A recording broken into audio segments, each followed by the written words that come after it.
महापुरुष न्यूज, दलित पीडित व शोषित जनतेचा खणखणीत आवाज। तुमच्या माध्यमातून मला जे कळालंय की माझ्या खात्याचे जवळपास 450 कोटी रुपये हे वर्ग करण्यात आलेले आहेत। पूर्वी सुद्धा माझ्या खात्यातून 7000 कोटी जवळपास वर्ग करण्यात आले होते आणि याची मला काही कोणती कल्पना सुद्धा नाहीये, मला त्याची माहिती नाहीये।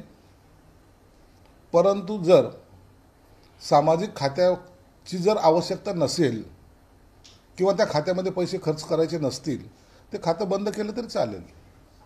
कशासाठी पाहिजे?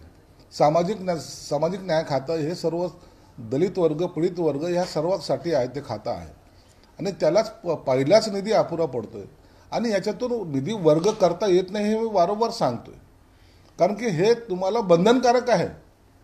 याच्यातून तुम्हाला निधी कट करता येत नाही, पण तरीही जर असा निर्णय होत असेल तर त्याची मला कल्पना नाही, परंतु निश्चितच मी या बाबतीमध्ये मुख्यमंत्री साहेबांशी चर्चा करेल। पण या अशा सगळ्या गोष्टीतून सरळ हा मागासवर्गीय आणि दलित समाजावरचा अन्याय म्हणावा लागेल।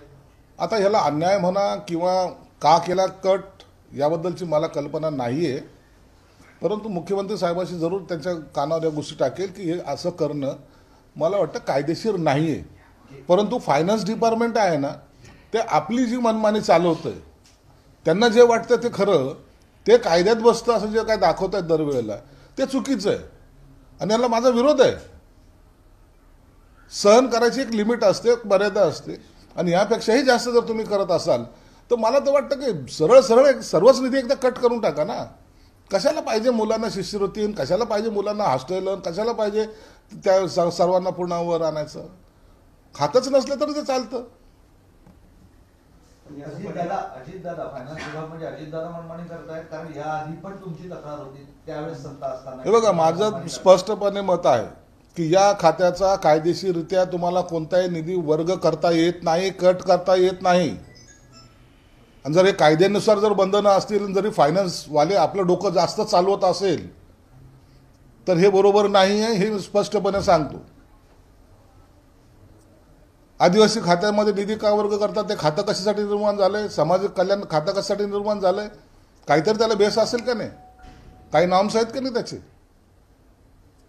इतर खात्यातून पैसे वर्ग करता येत नाहीत, इतर खाते नाहीत, परंतु हे असं मला ते पटलेलं नाही, हे मी स्पष्टपणे सांगतो। मुख्यमंत्र्यांशी जेव्हा चर्चा होईल त्यावेळेला याच्यातून योग्य तो मार्ग आम्ही काढू। पण याचा परिणाम तुमच्या खात्यावर म्हणजे आदिवासी विभाग असेल किंवा त्यांच्या योजनांवर होणार आहे? निश्चित होणार आहे। माझं दायित्व गेल्या वर्षाचं 1500 कोटी रुपयाचं आहे, दायित्व आहे, देणे आहे मला। पुन्हा जर याच्यात अशी जर कट पडत असतील तर हे दायित्व वाढतच जाणार आहे आणि हे डिपार्टमेंटला एक दिवस अशी गळती लागेल की कामच करता येणार नाही। आता एखाद्या जर नवीन योजना आणायची असेल किंवा एखाद्यानं जर मदत करायची जर ठरवलं तरी मी करू शकणार नाही, हे तेवढं सत्य आहे।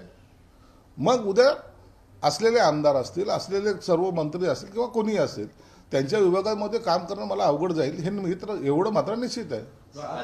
यावेळेस कापले गेले होते, त्यावेळेस तुम्ही मुख्यमंत्र्यांना पत्र लिहिलं होतं, त्याची त्यावेळेस दखल घेण्यात आली नव्हती, हे सत्य आहे का? आता त्यावेळेला त्यांना मी पत्र देणं हे माझं काम आहे, ते माझे वरिष्ठ आहेत, त्यांनी काय निर्णय घ्यायचा तो घेतला पाहिजे। माझं काम आहे त्यांच्या निदर्शनास आणून देणे, मी ते आणून दिलेलं आहे। त्यावर मुख्यमंत्र्यांनी काय निर्णय घेतलाय किंवा काय सूचना दिल्या त्याची कल्पना मला नाही।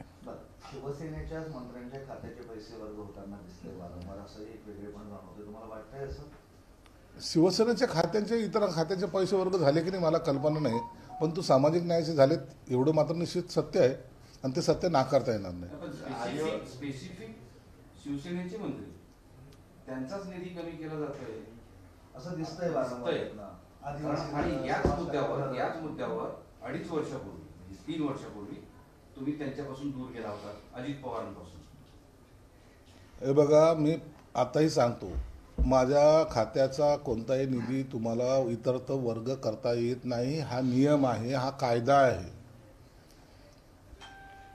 या नियमाला डावलून फायनान्समध्ये जे काही महाभाग बसलेले आहेत त्यांना जर आपण जास्त हुशार आहोत असं जर वाटत असेल तर त्यांनी मला ते दाखवलं पाहिजे की आम्हाला हा निधी वर्ग करता येतो, आमचा तो अधिकार आहे असं जर दाखवलं तर मी त्यांची माफी मागेल. परंतु तुम्हाला आपली मनमानी करण्यासाठी कायद्याच्या याच्यामध्ये पळवापळवी करणे किंवा त्याच्यामध्ये इतरार्थ कारण दाखवून आम्हाला वर्ग करता येतो असं जर म्हणत असाल तर ते चुकीचं आहे. स्पष्टपणे सांगतो ते चुकीचं आहे. तुम्हाला हे करता येत नाही. तुम्ही लाडकी बहीण योजनेला पैसे देणं गरजेचं आहे याची कल्पना मलाही आहे. परंतु त्याच्यामध्ये तुम्ही जातीवाद करू शकत नाहीत. तुम्ही आता म्हणाल की याच्यातले पैसे काढले आम्ही अशा दलित भगिनींना पैसे दिले असं म्हणता येत नाही. लाडक्या बहीण ही कोणती जात नाही आहे. लाडकी बहीण ही लाडकी बहीण आहे. मग त्यासाठी जो निधी पाहिजे तो सरकारने किंवा मुख्यमंत्री असतील यांनी कुठून काढायचा हा त्यांचा एक वैयक्तिक प्रश्न आहे. त्यांनी तो काढला पाहिजे. तुम्ही महाबाग हे महाबाग कोण हे फायनान्स मधले बसलेले शकुनी आहेत. या शकुनीने केलेलं हा काम आहे. हे करतात हे सर्व. त्यांच्यावर तर अजित पवारांचं पूर्ण वर्चस्व आहे ना. आता कुणाचं वर्चस्व आहे नाही मला माहित नाही, परंतु निधी वर्ग करता येत नाही एवढं मात्र सत्य आहे. पण असं आहे की आदिवासी आणि अल्पसंख्याक समाजाचा आवाज मोठा नाही, सत्तेत मोठा सहभाग नाही, त्यामुळे सहज यांचा निधी वळवला तर काय आवाज होणार नाही, कोणी विरोध करणार नाही, ही भावना सरकार. असं नसतं. आदिवासी असोल, दलित पीडित लोक असतील, इतर समाजाचे लोक असेल, जे वंचित घटक आहेत त्यांच्यासाठी सरकार कोणतंही असलं तरी त्यांना एक पॅटर्न दिलेला आहे, एक कायदा त्यांच्याशी बनलेला आहे. आणि मंत्री कोणी असेल किंवा सरकार कोणाचं असलं तरी काहीही फरक पडत नाही. तेवढा निधी हा त्यांच्या खात्यामध्ये त्यांना द्यावा लागतो आणि त्याच्यानुसार काम करावं लागतं. हे बंधनकारक सर्वांसाठी आहे. आमचा व्हिडिओ जास्तीत जास्त लाईक करा, शेअर करा आणि आमचं यूट्यूब चॅनल सबस्क्राईब करा. धन्यवाद.